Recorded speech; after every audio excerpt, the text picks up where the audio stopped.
Hello and welcome back to Lyre. We will be continuing where we left off, which, if you recall, is after Lyle was doing his little investigation about the dagger, and he found out that the dagger has origins in Dryers, which, if you recall, is where the ambassador Kadaj is from. So suspicion is now on him.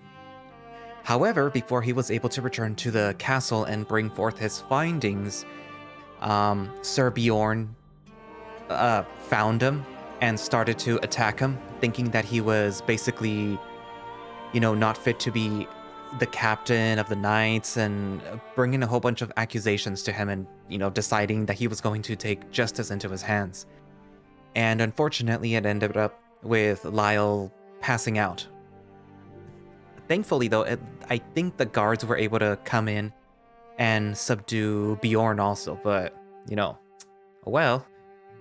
Hopefully Lyle is okay.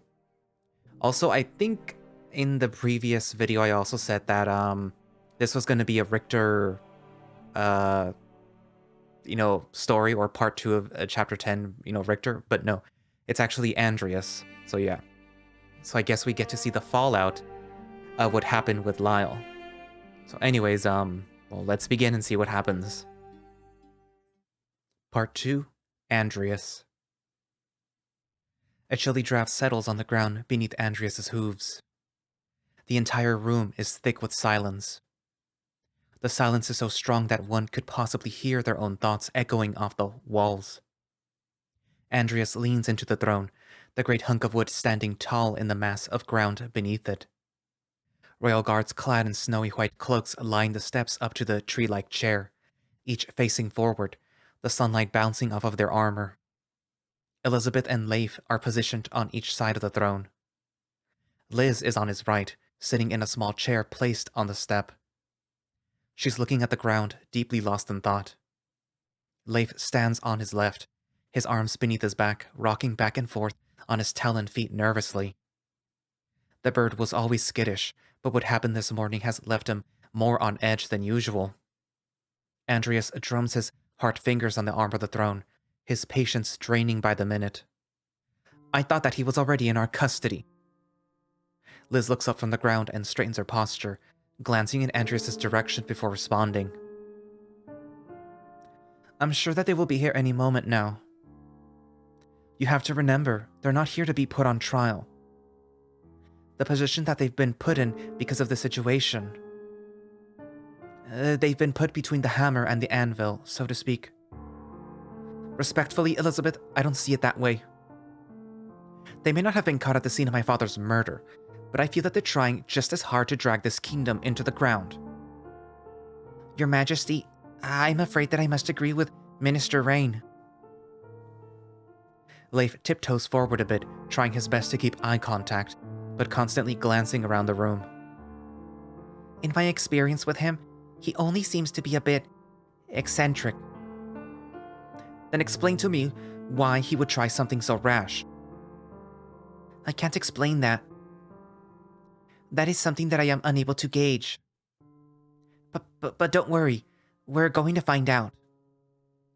Andrius takes a deep breath and slumps into the large chair. The fact that he would attempt something like this. Everything adds up, but it's still so unpredictable. Not only that, but it could ruin everything. My only concern is that finding out might open up more problems. Even if he doesn't, more problems are sure to come our way regardless. I hoped... Liz starts to respond, but she looks in the direction of the large doorway as faint footsteps can be heard approaching. Ah, good. Andrius stands from the throne and watches as the 2 castle guards walk in, their faces stoic. The cat they're escorting, however, looks less than pleased. Even with a slightly annoyed face, Lord Kadaj walks confidently down the hall, following behind the 2 guards as a few of Kadaj's own Drazian guards follow behind him. The castle guards stop the Drazian guards from approaching any further as the cat makes his way up the hall. Kadaj stops a short distance from the steps up to the throne and throws himself into a bow, looking up at Andrius and rising from his lowered position. I had not thought to be summoned so abruptly. But when the guards insisted, well, I guess I had no choice. Your Majesty, was there something else that you needed from me? Andrius toys with his gloves and looks down at Kadaj with a cocked eyebrow. Was there something that I had already requested of you, my lord? Well, I've scarcely had the luxury of freedom. Being able to go where I please and do as I like. I only assume that there's more restrictions that you would like to put in place. So terribly sorry for the inconvenience, but as you know, we'll be needing you in the next couple of days. Especially considering your role in all of this. That's the least of our... By the way, I'm so glad that you decided to bring up the topic. It really does beg the question. Andrius gestures to the southern window. Why are you trying to leave? The words echo throughout the hall, rising up to the ceiling like heat in a cold room. That begs the question of how many flies you have listening in on my private conversations. Kadaj says this with a bit of levity, but nobody else is humored. He coughs and waves his paw in the air. I wasn't trying to leave before the trial, if that's what you were thinking. No. What gave you the assumption that you could leave at all? Kadaj's shoulders rise a bit hearing this. It just seems that someone decided to slack your leash a bit too much. It will become very tiring having to reel in my close advisors at times as troubling as these. A close advisor who is also a suspect, as you know. According to your dogs, at least. Andrius clenches his fist, but his face stays calm. You don't need to remind me, Cat. Kadaj continues. Being a suspect, I'm not much help in an investigation aside from answering the questions thrown my way. My next contribution will of course take place 4 days from now. Liz leans forward in her seat, her chin resting on a balled-up fist. What is the point that you're trying to make? Kadaj shifts his weight to his other leg, looking up at Andrius, his large green eyes piercing his own with a feeling Andrius can't quite describe. I would think that reeling me in wouldn't be on your list of priorities. If you wish to take me on as a witness, I will be here, but right now my usefulness seems to have run its course. At least, not until the trial. Andrius sits back down, running his hands along the arms of the chair impatiently. So you claim that you were only making plans to leave after the trial? In a way, yes. Whether you depart it now or later doesn't matter. Even leaving after the trial still goes against our agreement with Dryers. You understand this, do you not? Of course I do. Kadaj leans his head to the side, looking down to the ground with theatrical guilt plastered on his face. If it helps clear things up, I only wanted to be sure such options would be open to me when the time came. Then I was going to bring the proposition to you, Your Highness. Kadaj gestures to Andrius, who rises in his seat. That is a very peculiar story.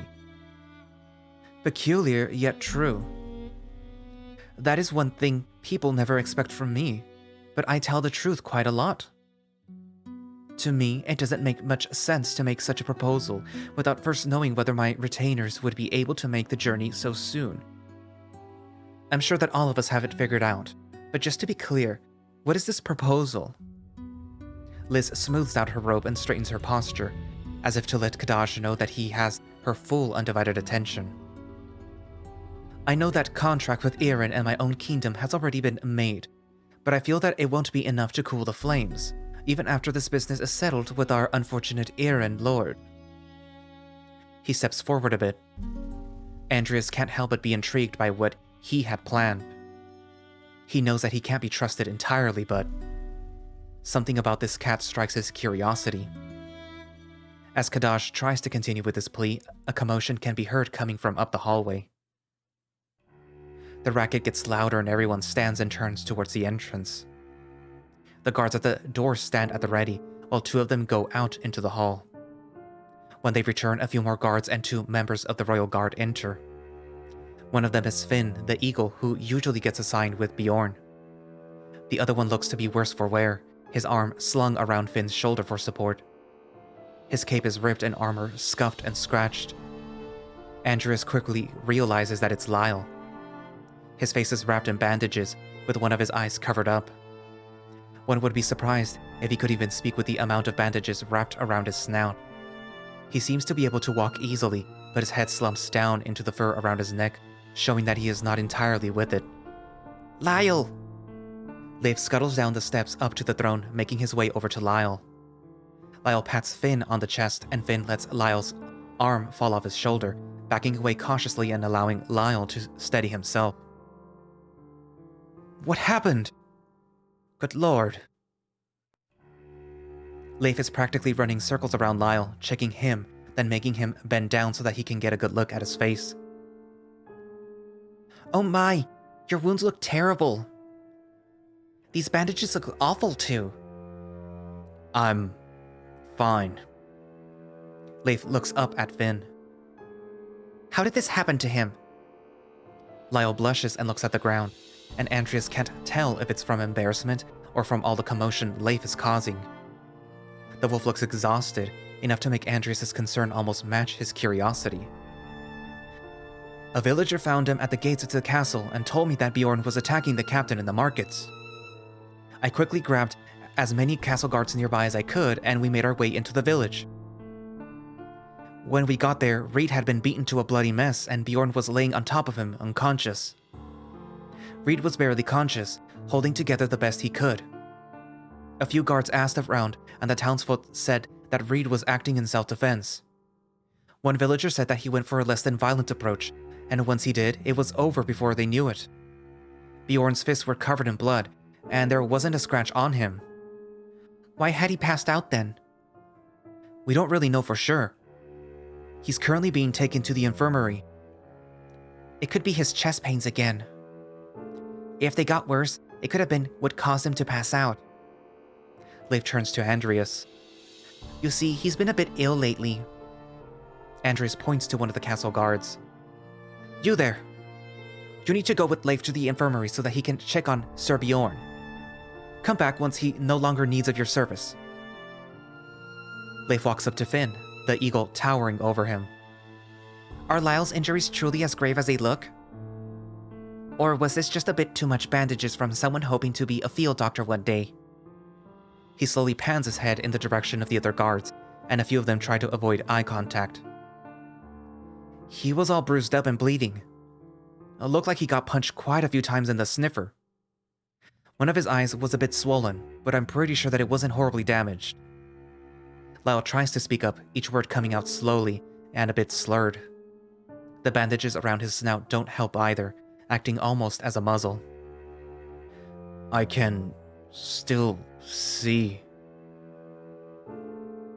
Leif beckons Lyle to bend down so that he can inspect him. The bird lightly clasps his face between his gloved wings and slightly lifts the patch on the top of Lyle's eye. Your eye looks like it will be fine with proper treatment. You just got all swollen from being punched so many times.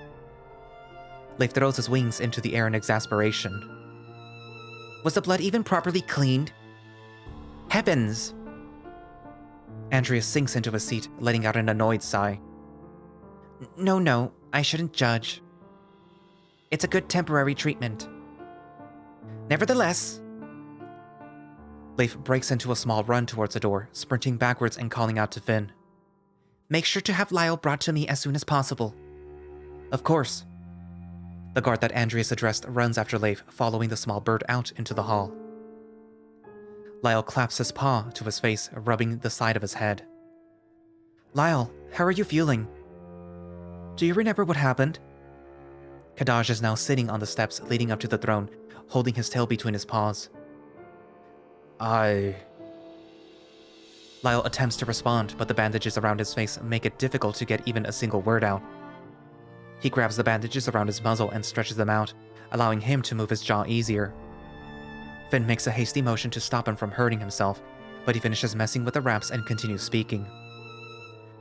I'll be getting new ones in a bit anyway. To answer your question, I feel fine. I've been through worse. He moves his jaw around uncomfortably while speaking, as if setting it back into place. Andrius looks at him, eyebrow raised.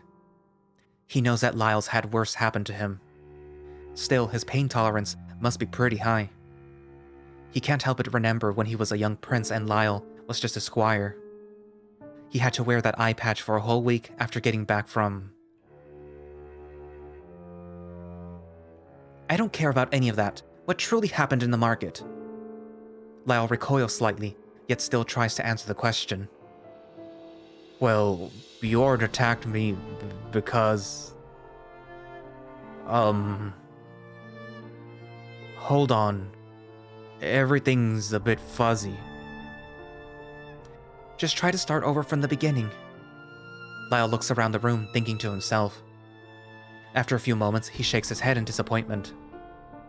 I'm sorry, but I really can't remember much of what happened. Just feelings and emotions. Everything's a blur. Do you remember when we talked earlier? A little bit, yeah. I remember most of that, actually. Andrius looks in Liz's direction. When did you two talk? When I went outside earlier. Andrius looks back over to Lyre, gesturing with his hands. What feelings do you remember? Lyre contemplates this for a moment, then answers. Anger. I'd be angry too if someone did that to me. Lyre looks down to the ground in shame. I'm pretty sure that's not supposed to be him talking. I remember I was winning, but I didn't want to hurt him. Is that why you lost? Possibly. Andrius leans forward in his seat, placing his elbows on his thighs and looking down at Lyre. Yes, well, I thank you for not butchering one of our guards. Andrius knows Lyre would have easily won a duel with Bjorn if he truly was out for blood. Bjorn is most definitely to blame for this fight, but why would he do it? I'm sure your recollection of the events will come back in due time. Most likely at your own convenience. Not knowing what or why this happened is truly what bothers Andrius. Bjorn's prone to violence, but not without his own twisted reasons. The idea that he would lash out. Maybe he knows something Andrius doesn't. He thinks to himself for a second before Liz spoke up. Yes, let's hope for a full recovery on both ends. Bjorn will be punished accordingly once he wakes from his hibernation, if all holds true. Andrius nods his head. A member of the Royal Guard causing such chaos needs to be handled with care. No punishment at all is out of the question. You are free to go, dog. Go have Leif fix you up. We can't have you looking like that on the day of the trial. Andrius. Andrius holds up a hand, silencing her. Next time, don't lose the fight so easily. A dog who can't keep his subordinates in check doesn't really inspire. Lyre motions to leave in a huff, and as he's walking out, Andrius rises from the throne. Better yet, I want you wearing that helmet of yours on the day of the trial. Cover up the bruises and whatnot. Can't have your lover seeing you like that. Andrius! Set a good example for the Royal Guard for once. Lyle's already leaving the hall, followed by Finn and a few castle guards still remaining. Kadaj's guards also follow behind and stand by the door. What a show. Liz turns around in her chair, looking at Andrius with disgust in her eyes. It makes his stomach lurch, but he resolves to show no emotion. Must you be so harsh to him? Andrius points at the doorway and gestures to the remaining royal guards in the hall. Don't question me in front of them again. Do you understand? Liz has a look of shock on her face for only a moment, before she quickly backs down. Her fist is tightly clenched, but Andrius doesn't notice. Yes. He almost hated saying that, but he can't let her assume that he can be scolded like a child. The more problems Lyre and the rest of them cause, the more his disdain for them grows. Andrius leans back in his chair, his gaze falling upon Kadaj. You'll have to forgive them for the slight interruption. Nothing like that has happened in a long time. It's all right. When I saw what happened to the captain, I had feared the worst. Why don't we continue from where we left off? What was the proposal that you were planning on making? Ah, yes. I understand that you've already tried to make contact with Dryers. I'm afraid that it won't be enough, however. So, what is it that you want? Send me instead. At the end of the trial, I'll leave the city and make for Dryers. I can then speak with King Aaron personally. Clear all of this mess up and then return once the flames have settled. Andrius lets out a quick laugh. How could we possibly be sure that you would return? There's two very simple reasons. Having spent quite a while there recently, I'm sure that Minister Rain can personally confirm that us Dryersons are very true to our word. A promise means a lot to us. Andrius looks to Liz, who begrudgingly nods her head. I'm sure that you're also aware of the other reason. That being, I am not just faithful to one kingdom. Andrius rolls his eyes. Your faith in both Lyre and Dryers is expected. Close, but that's not what I meant.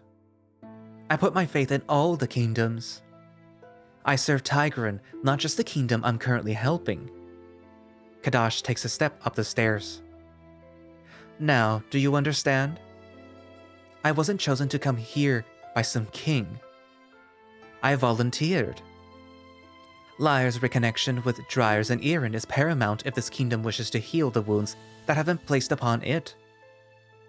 Those last words cause something inside of Andrius to break. He looks the cat in the eyes as if his gaze could pierce the back of the feline's head. Reconnection? Cooperation? Kadaj nods his head. Yes, I am sure that there are plenty of reasons why that could be beneficial. The powerful and the advanced kingdom of Dryers export many valuables. Gold so plentiful that it covers the desert's shimmering sands. Salt, the purest mineral that preserves our meats. Not only that, but it helps with the flavor too. Would you agree? Kadaj furrows his brow. I suppose. Stone, granite, materials as sturdy as their people. Andrius rubs his hands along the arm of the throne. I would like to add another pair of exports more common than those prior. His voice shakes a bit as he raises his tone. Weak-willed rulers incapable or unwilling to solve the problems they created and bandits who travel this world stripping everything good from it. Excuse me? That is not the case. Wars have been started over words less blunt than yours. If your father heard you say such things, he can't, and I'm afraid that he never will. Neither will my mother. I find myself sitting alone in a court meant for many. My meals are quiet and cold, devoid of motherly concern or fatherly pride. My castle and kingdom goes unchanged without my direct influence. Between your absolute inability to solve even the most basic of issues and allowing your bandits and brigands to take my mother, as well as the exceptionally unexceptional diplomat from Aaron conniving and conspiring to steal my father, I find myself utterly alone in this throne. As for war, what have we to fear of your martial might? You're incapable of disbanding barely armed peasants who would scatter like fleas if a real army descended upon them. My father offered what little assistance he could, but it sadly wasn't enough. It seems both parties were incapable of ridding the world of this pest. That... Andrius interrupts him once more, continuing with his rant. I think you'll find my forces far more up to the task of combat while under my guidance. We'll see what happens when 5,000 trained soldiers smoke at the rat's nest.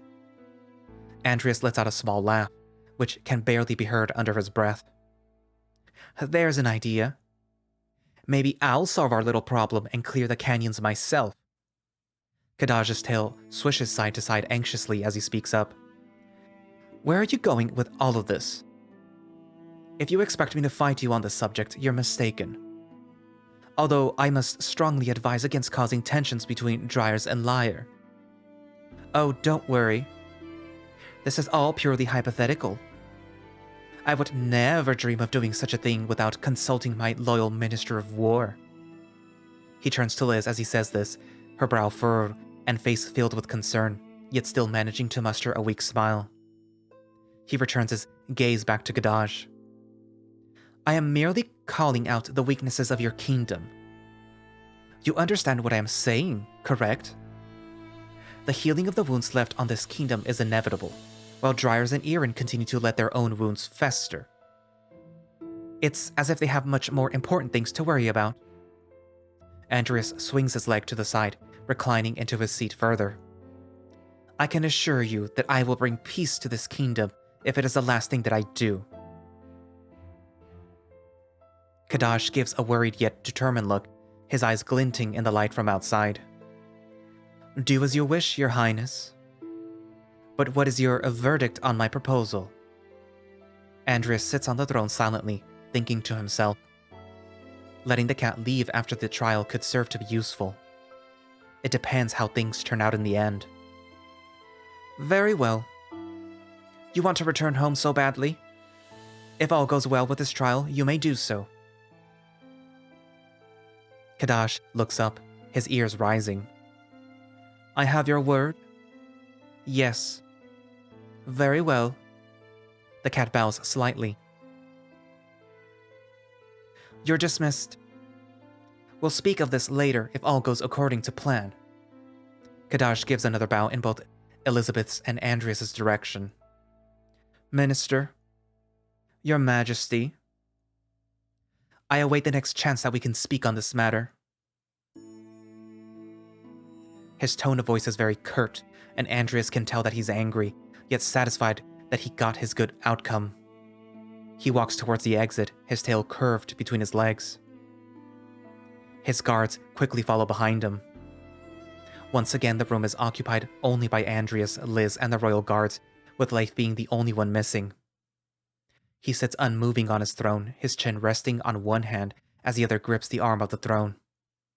The guards stand at attention as the footsteps retreat into the distance, their bounding echoing, dying out until the only sound is the scream of silence.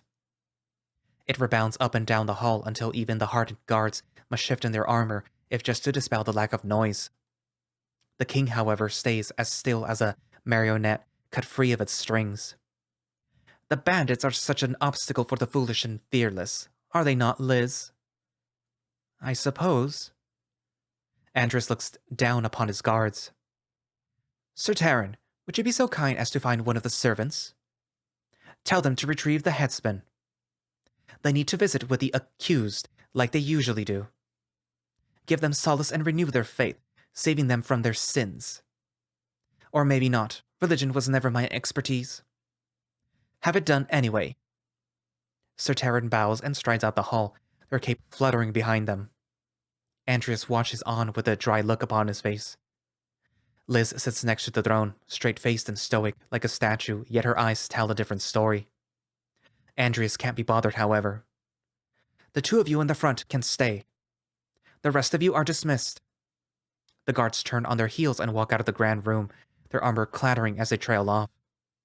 Only two of them stay standing in place, still as statues. Liz rises from her seat and leaves through one of the doors behind the throne. It slams behind her with a loud thud. The room is drowned in silence once more. Andrius closes his eyes and reclines into the throne. His chest feels heavy, but his mind is focused. Too focused to sleep. It feels as if he's running without moving his body at all. Then it stops. Suddenly he's one with himself again. Or had he only left his true self behind?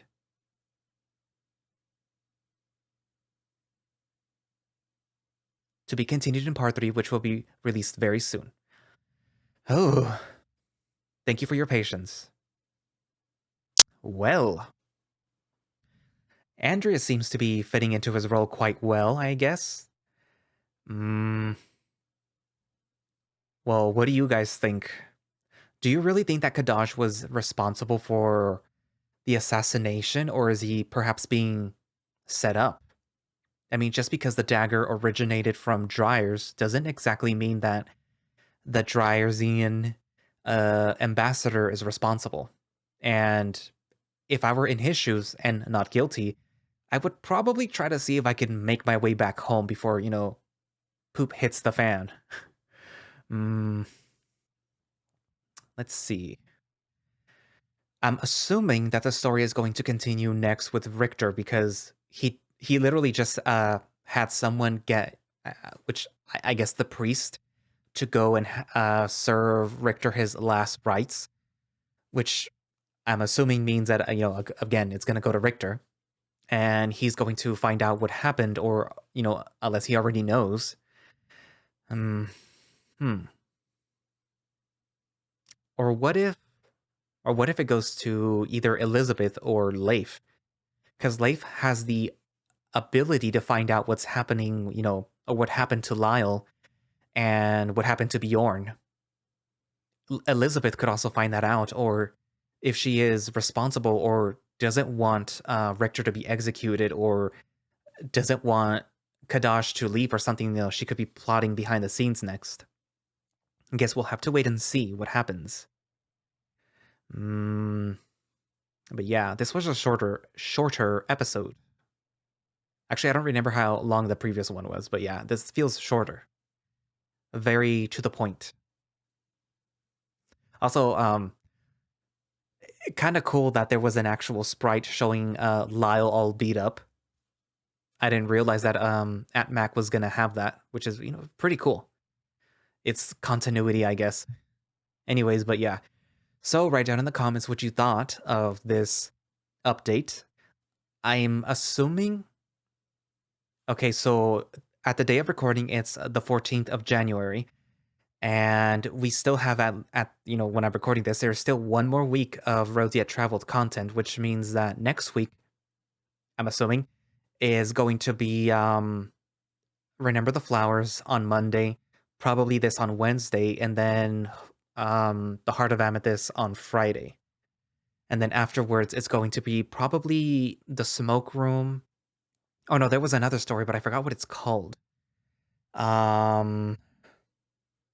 It's something Letters, or To Whom I Used to, no, not To Whom I Used to Love. I don't know, but there's something else that's probably going to come out Monday, and then the Smoke Room, and then Arches, and then finally, if nothing else updates, you'll finally see the project that I was working on, or reworking on, to re-release for February. But yeah, anyways, so you have all that to look forward to. Anywho, so thank you all for watching / listening. If you would like to play Lyre yourself, you can find it over on itch, and you can find a direct link to it from the creator's Twitter page, which you can actually see right here, which is Sky Peanut, or Atmac if you can find them there. And they should have a direct link to the itch.io page where you can download the game and play it yourself. And if you would like to support the project, the Lyre project, you can subscribe to their Patreon, which you can see right here on the bottom, or you can also find in the description, along with their Twitter page in the description.